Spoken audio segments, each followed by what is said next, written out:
Well, hey guys, and welcome to Message Mondays. I hope you're doing well, and I wonder whether you have been out today yet. Have you been for a walk, or do you even like walking?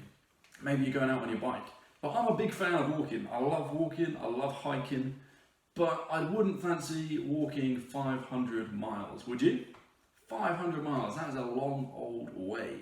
But that is the same distance that Shadrach, Meshach and Abednego had to walk from Jerusalem to Babylon.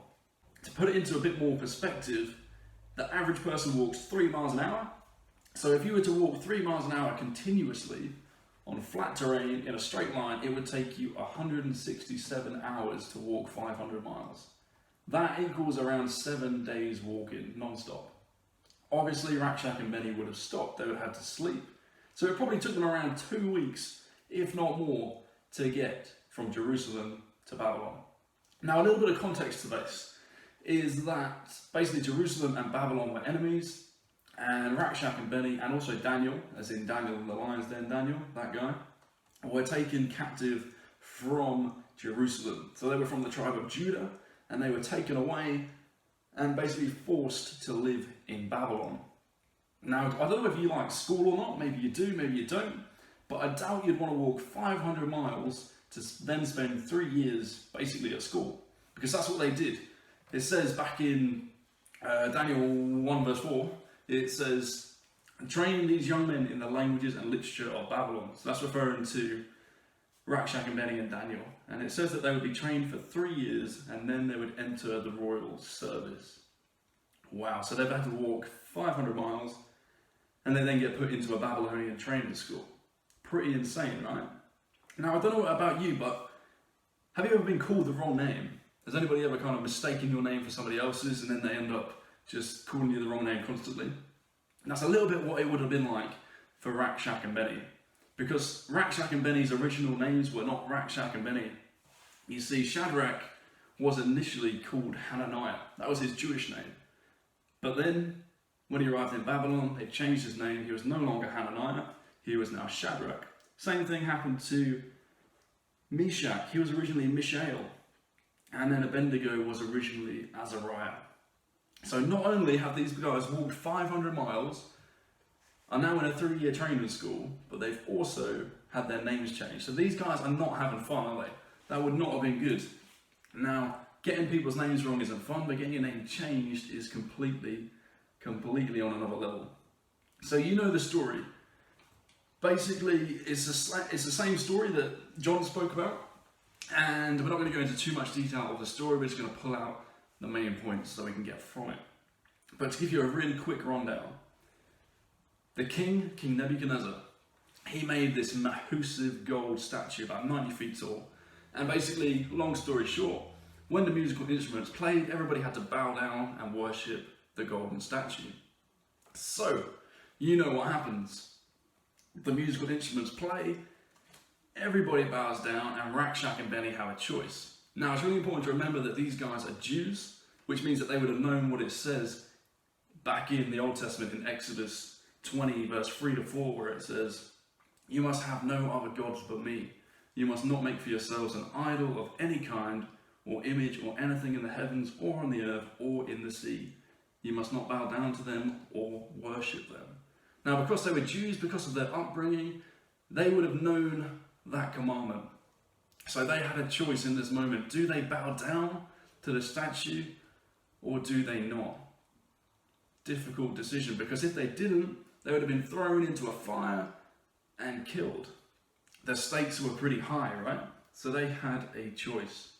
But the first point that we can pull out of this, I mentioned briefly the other day, was that with every no, there is a yes.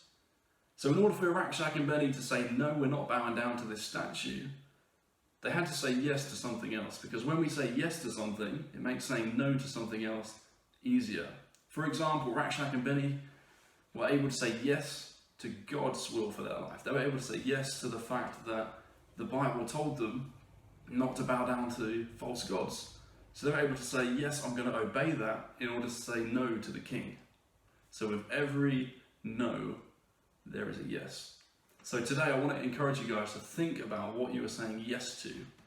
so that you can say no to the wrong things. You can say, no, I'm not going to do that. I'm not going to make that mistake. I'm not going to hang out with these people. I'm not going to say that thing. I'm not going to look at that, because I'm saying yes to God's will, purpose, and desires for my life. Let's be encouraged by that today, that with every no, there is a yes. Basically, what happens next in the story, they don't bow down to the statue. They go and see the king, and they basically say to the king, no, not happening. The king then gives them a second chance. He's like, hey, are you sure you don't want to bow down to the statue? We're going to give you one last chance to do it. And they're still like, no, we're not going to do this. Now, I love what it says. I think it's verse 16. Yeah, it says, O Nebuchadnezzar, we do not need to defend ourselves before you. If we are thrown into the blazing furnace, the God whom we serve is able to save us. He will rescue us from your power, your majesty. But even if he doesn't, we want to make it clear to you, your majesty, that we will never serve your gods or worship the gold statue you've set up. Now, I love that response for a few reasons. Firstly, because they've got the boldness to say no to the king. They've got the boldness to accept the consequence that's going to happen. Secondly, because they just declare God's power in that situation. It's like, he will rescue us from your power. It's like, my God is able to do this, and he will rescue us. But then the third reason why I love this is because they say, but even if he doesn't, we want to make it clear to you that we won't bow down to your gods. How awesome is that? So my second point for you guys today is, why don't we have an even if, not an only if faith? You see, some of us, it's easy, isn't it, to base our faith on an only if situation. So for example, I will serve you, God, only if I stop being bullied at school. I will serve you only if I get to hang out with these people. I'll serve you only if you do this for me. I'll serve you only if I get that money I really need, get that game I really want. I will serve you only if some requirements are met. But Shadrach and Bennie do the complete opposite. They don't say, I'll serve you only if you get me out of this situation. They say, even if he doesn't, we're still not going to bow down to you, because we know what is right and what is wrong. We know what God has said we should do, and we know what God has said we shouldn't do. So even if he doesn't, even if God doesn't sort that problem out for me, even if God doesn't make this pain go away, even if God doesn't sort these things out, even if he doesn't, I will still worship and glorify him. How amazing is that? So my second point is, let's have an even if, not an only if faith. So then what happens is, the king, he heats up the furnace 7 times hotter than usual, to the point where the soldiers who throw Shadrach and Bennie into the fire end up being killed by the heat. So in Shadrach and Bennie go, and then the king sees a 4th figure in there with him. He's like, it's like a god. And then they bring Shadrach and Bennie out, and they realise that they haven't even been singed by the fire. They don't even smell of smoke, which is pretty incredible. And then, if we just rewind that slightly, I just want to read one thing to you. I think it is, let me find it for you. Found it. Verse 25. It says, but suddenly Nebuchadnezzar jumped up in amazement and exclaimed to his advisors, didn't we tie up 3 men and throw them into the furnace? But suddenly. I wonder whether today you need a but suddenly moment, whether you need a but suddenly God changed this situation around, but suddenly this happened. We're going to pray for some but suddenly moments at the end, because I think that's really cool the way it says, but suddenly Nebuchadnezzar jumps in amazement and exclaimed to his advisors, didn't we throw 3 men in there? But now there are 4. How awesome is that? So we're going to pray for that at the end. But then, point number 3 is that our obedience can lead to others seeing who God is. Because if we move on slightly in the story, once they've got them out, they've smelt them, no fire, no smell, whatever, it then gets to the point where the king says this in verse 28. He says, praise to the God of Shadrach, Meshach, and Abednego. He sent his angel to rescue his servants who trusted in him. They defied the king's command and were willing to die rather than serve or worship any god except their own God.